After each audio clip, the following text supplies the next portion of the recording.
up, y'all? It's your girl, the Binge and B. What you watching on TV? Yo, I just stumbled upon the biography that I did not know I needed, okay? So it's Sunday. I'm in my house minding my business. I just made us some chopped beef and cheese sandwiches and fries, you know, just a little lazy food, something delicious to be on my stomach. And I'm just awaiting for the newest upload of Baddies USA. So I'm just kind of fucking around, right? I pop up the Tubi and I see in my feed a movie called The Girl That Got Glue Stuck in Her Hair. Now, so from the thumbnail, automatically I already knew it was the shit that happened a few years ago with a girl in Gorilla Glue. Her name is Tessica Brown, which I don't think I really remembered or knew her name from when that happened. I remember seeing it like on the news. I think I seen some people talking about it like, you know, some commentaries or something like that, very briefly. It wasn't like a huge spot, I don't think, in pop culture. Just one of these little fleeting moments, you know what I mean? So I never really even thought about it no more. And I mean, to be honest, I never even wondered what happened to her and shit. I just assumed, like, you know, I know I had heard she went to the doctor and like they got it out or whatever. But anywho, fast forward all these years later, and so this young lady, Miss Tessica Brown, done got with somebody and they done coached her or talked her into making that shit into a movie.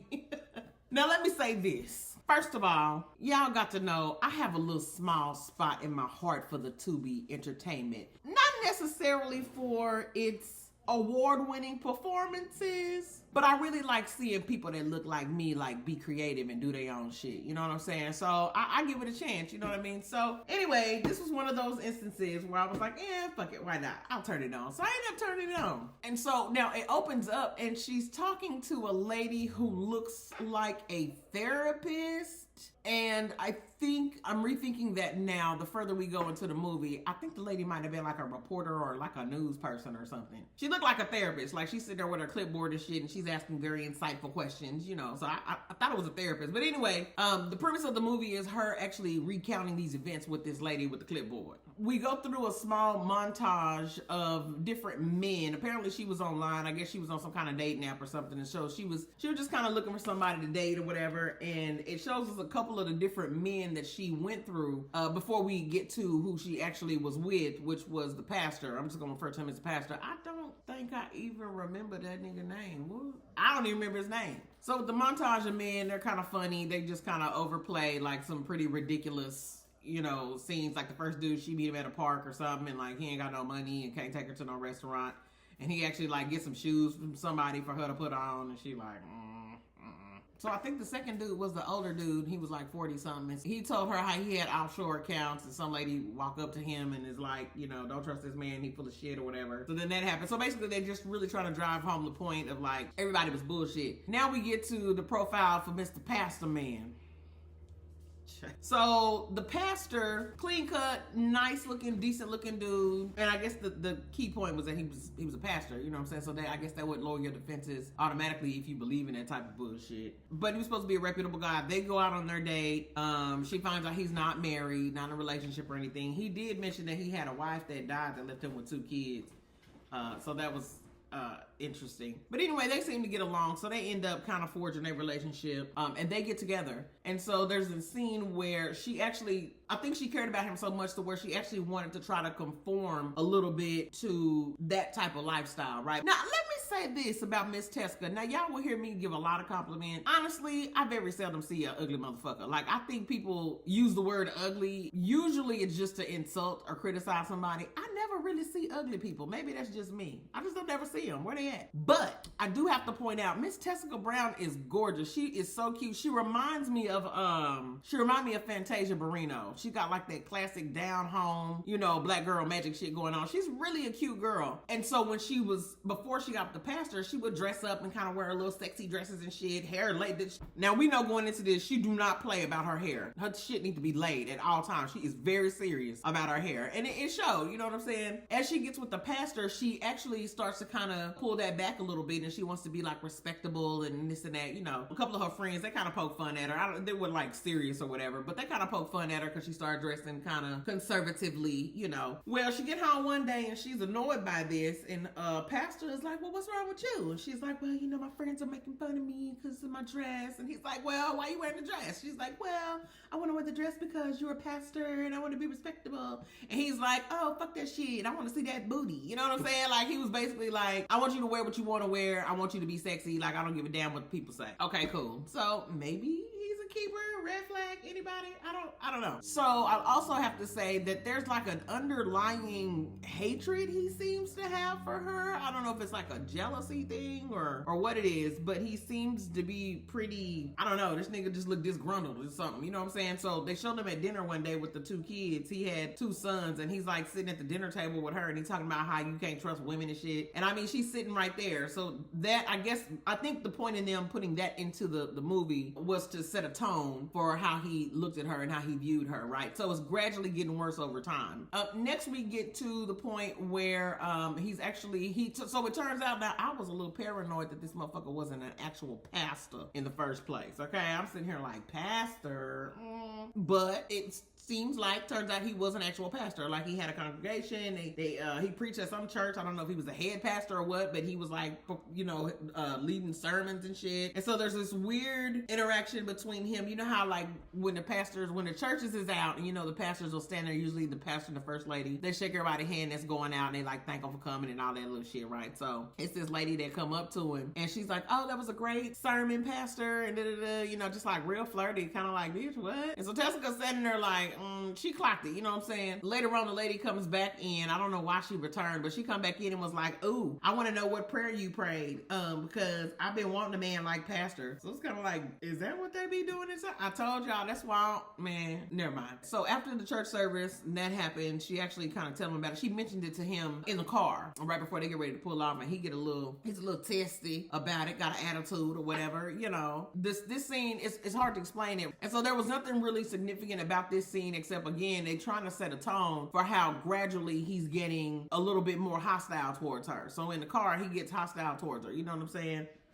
Let me see, because I had got me some notes too, y'all. Hold on, let me see. So now a little more time lapses, and then we get to see them in I guess this is after a date night or something. It's just kind of random, you know, just kind of showing time lapsing. Child, wait a minute. So first off, if you watch Tubi, you understand the sex scene. Like, it's just a thing, and they're gonna have it in all of the movies, all of the time, everywhere. But girl, when I tell y'all this is the most realistic sex scene I think I have seen on the Tubi, you know, usually they be a little coy. They'll like wrap around a blanket or do something, you know. Child, this scene in this movie remind me of the clean adult entertainment that used to come on the Spice Channel when I was like a teenager, like when I was in school. Because you would have like the real ones, you know, the real, like the Playboy Channel would be like a real one. And then you had like the Spice Channel and it would just be like, you know, you couldn't see no body parts or nothing, but it was very obvious what was going on. That's what this was. I was a little shocked. I was a little taken aback by the blue lady with her cakes all in the, you know.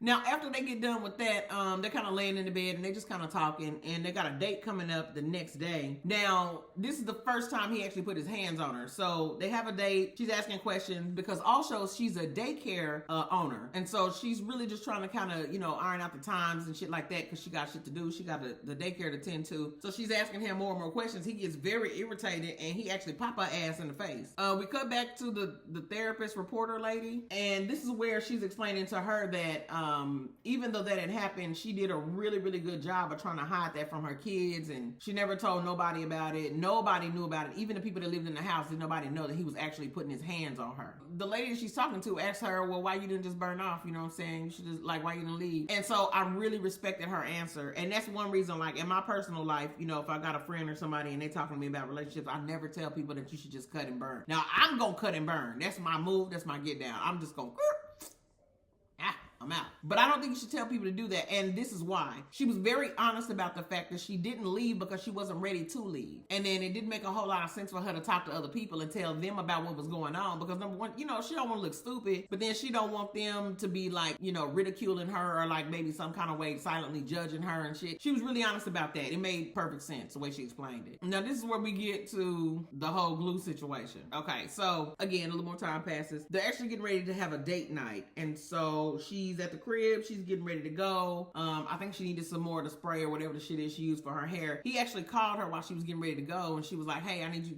can you stop and get to such and such, you know what I'm saying? And he like, hell no, I ain't finna stop. Like, you knew you had all day, you knew what we had to do tonight, like why you didn't do that, you know? So she drop it, it's not a big deal. She just like, okay, fuck it. So she's scrambling through the crib looking for something to put on her hair to smooth her hair down. And so that's how we get to the Gorilla Glue. And she actually looked through the whole house. She ends up in the kitchen. She get the Gorilla Glue out the kitchen drawer. Now I want to be empathetic. I don't want to be too judgmental, and I don't want to be no asshole about this. But I still have a hard time understanding how you can pick up some shit that you didn't find. Like, it would be different if you found it in your closet, like maybe with some old makeup or some shit. You know what I'm saying? But you found that shit in your kitchen in a drawer, and it had to be some old tools or some old handy shit in there, and you decide to use that on your hair. I can respect being in a rush. I understand being in a rush. I really wish we would have put a little more emphasis on that. Like, I really wish she would have talked a little bit more about how that made sense to her, because we really did kind of gloss over that. But I digress. So she gets the glue, she puts the glue on, her hair's laid, she's looking good, you know what I'm saying, hair laid or whatever. They get to the restaurant, they go out, they have a good time. He Pastor kind of naughty, you know what I'm saying, he slide under the table, do a little something, you know what I'm saying, but they end up making it back to the crib. And when she gets back home, you know, they feeling a little frisky, had them some drinks and shit, good night, whatever, so they gonna have a nightcap, you know what I'm saying. Well, she decides to go upstairs to get freshened up, so she jump in the shower, and she trying to wash this shit out of her hair. So that's the first time she realized, like, oh, this shit is not coming out of my hair. Now, mind you, he is actually waiting for her downstairs for quite a while, really, because she was really supposed to be going up there just kind of freshen up, but it took her a little minute. So he ended up going upstairs, and he's outside the bathroom, and he's trying to get her to come out. But she really just kind of stuck. She like in the mirror, like, God damn, like, you know, she just couldn't get her shit to move. And so he tries to get in the bathroom, but he can't get in, and she goes out or whatever, and so they finish their evening. This was another weird point for me. I'm thinking, why the fuck she don't just tell him, like, I got some shit going on with my hair? Which it does make sense a little bit later on. There was a major emphasis also, a lot of his hostility derived from him being embarrassed a lot. I don't know if that was an actual thing or maybe that was a perception on her part. I don't know. Anyway, but yeah, so she don't let him in the bathroom, and so basically she keeps this a secret from him for a little while, actually. So the next day they show her laying down and she looking at some YouTube videos to try to figure out how to get this shit off her head. And the one that she was watching, basically the dude told her to use some oil or something. I don't really remember. I know she watched like 2 YouTube videos, this one and then it's another one the next day. I think the other dude said she need to use some alcohol. I was like, that sound painful, because I don't know what kind of chemical compound is in that glue and shit, and then you get the add and shit, like that just sound a little dangerous. Anyway, she did try to resolve the issue for a little while before we, the general public, became aware of the incident itself. Now, that first day when she's watching that video, she actually called her mom over there to help her to try to get the glue out, and her mom's response was very similar to the rest of us. Like, what the fuck was you thinking? Like, how the fuck you have glue in your hair? Like, who the fuck does that? How did you get glue in your hair, girl?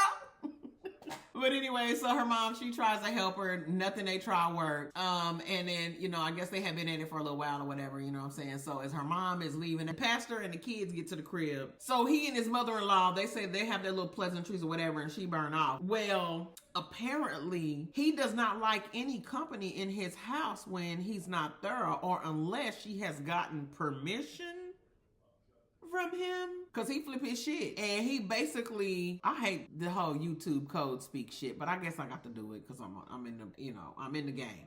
He SAs her in their kitchen, but that was just really kind of a weird dynamic. I mean, of course it could be weirder for me than it was for her, so So after he does what he does, because apparently she had embarrassed him, we get to the next day. She's still looking at the YouTube videos. This is the one I think where he mentioned the alcohol. And so this is where she actually starts to record the infamous videos that we see that she went viral for, right? So she goes online, she does her little video, she posts it. She don't really think nothing about it. Then we go back to her talking to the therapist reporter lady. She asks her, like, what was the point of you making the video? And she said that she made the video because she was really looking for help. She thought that, you know, she had went through her mom and her sister and them, and, you know, nobody really knew what to do. So she's like, shit, I'll go to social media, like maybe somebody will give me some tips or something that sound believable. You know what I mean? That makes sense to me. But so she makes a video, she posts it. She said the next day one of her kids tell her, hey, you went viral. The video blew up. Then it shows us another one of her videos. She films another video. And in this one, she actually do kind of a demonstration where she like, yo, I tried this,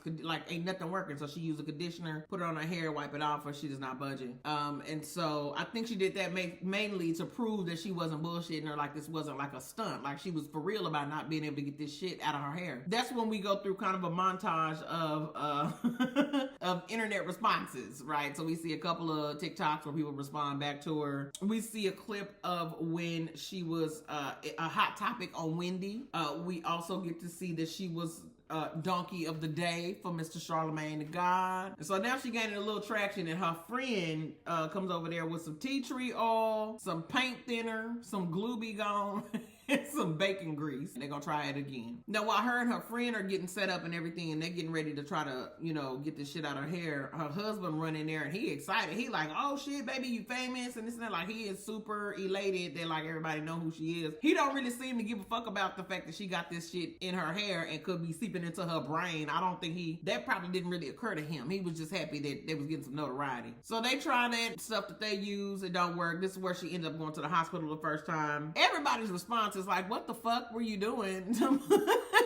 Her revealing that the issue is the glue in her hair. The next question is always, why? And so that in itself was probably embarrassing, and just like you gotta keep saying that shit over and over. Like, I don't know, I just needed something to smooth my shit. Like, whatever, bitch, get it out, you know. So the people at the hospital are kind of like, what? And I think she said one of the doctors tried to put some acetone. They put acetone on her hair and it wouldn't lift it. And then they gave her something else. Another doctor came in and gave her something else and said that she would have to leave it on for 24 hours. She wanted to sit there, so they gave her the shit she needed. She went to the crib. Her mom and her sister helped her put it on. That didn't work. And so after a couple of days elapsed, she actually get a phone call from the hospital where they have gotten a notification for some doctor in California agreed to help her get this shit out of her hair. The lady on the phone tell her, hey, I got a doctor in California and he volunteering to help you get this shit out. He put together some chemicals and he was able to get the glue out of real human hair, so he think he can help. They comp the procedure itself. They don't charge her anything,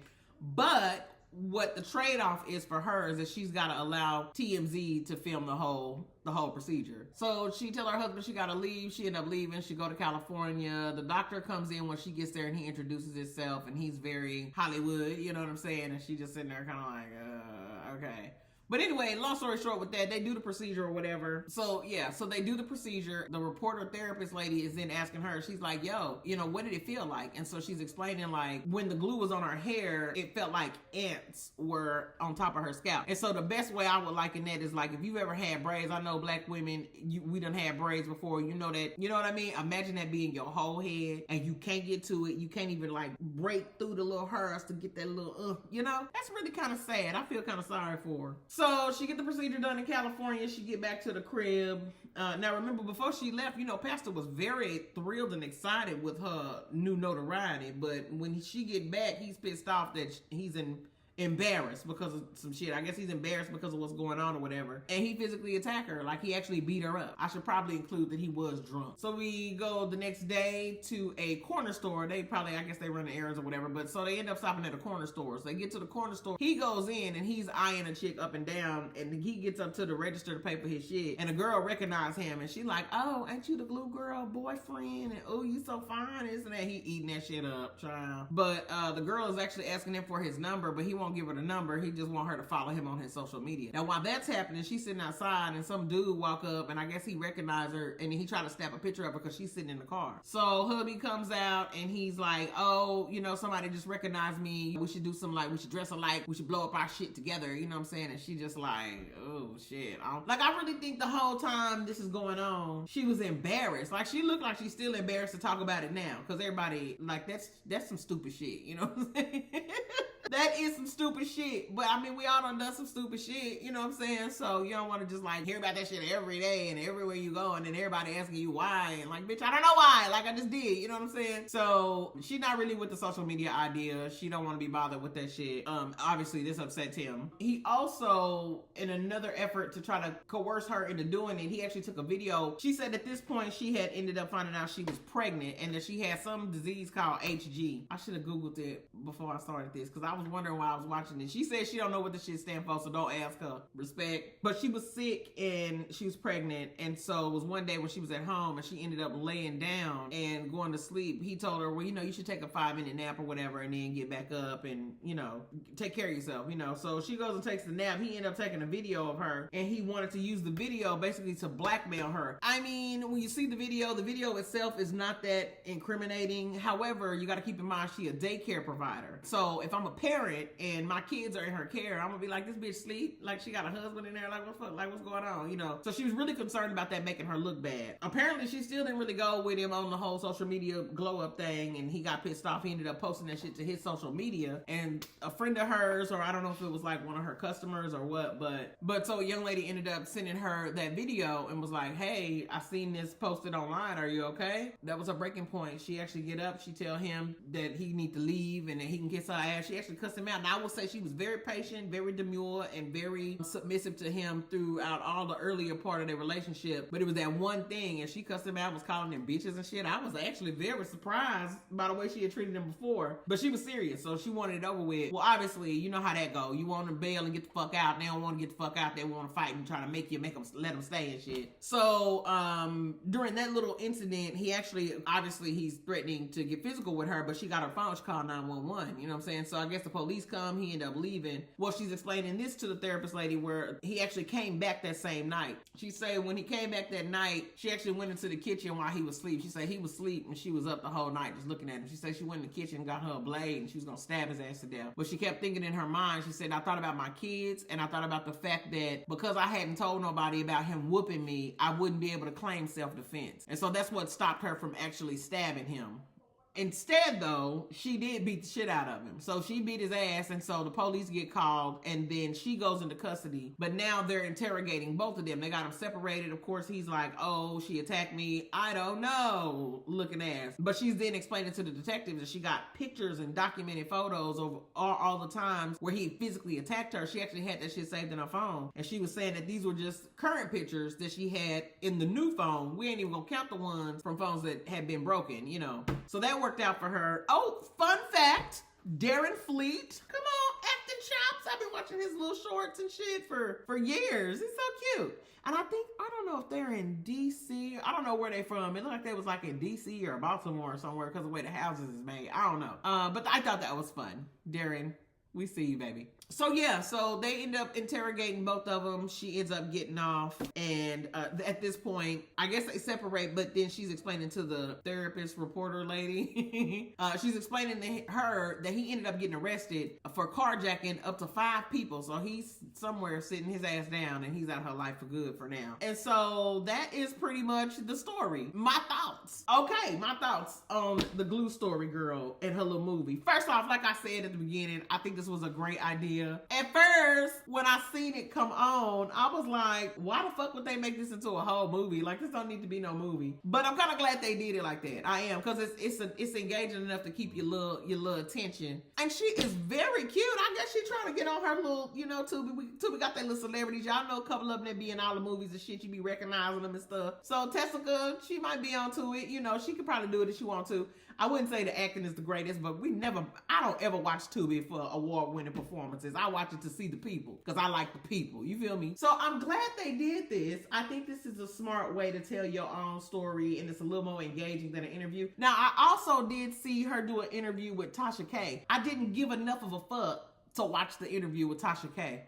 I may actually go back and watch it now because I did see that was probably like a couple of weeks ago, which may have been when the movie dropped and I wasn't paying no attention. But anyway, so yeah, it was really cute. I'm glad I watched it.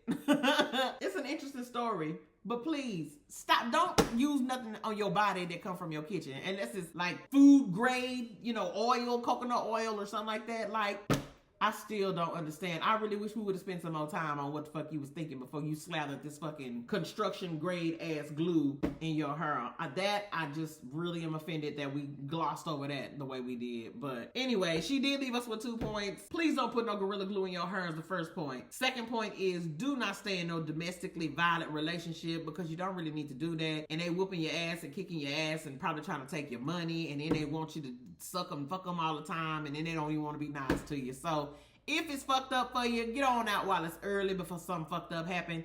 I co-sign that message. So that's it. That's all I gotta say about that shit, y'all. It's your girl, the Benjamin B. I'm finna go find me something else to watch on TV. Bye.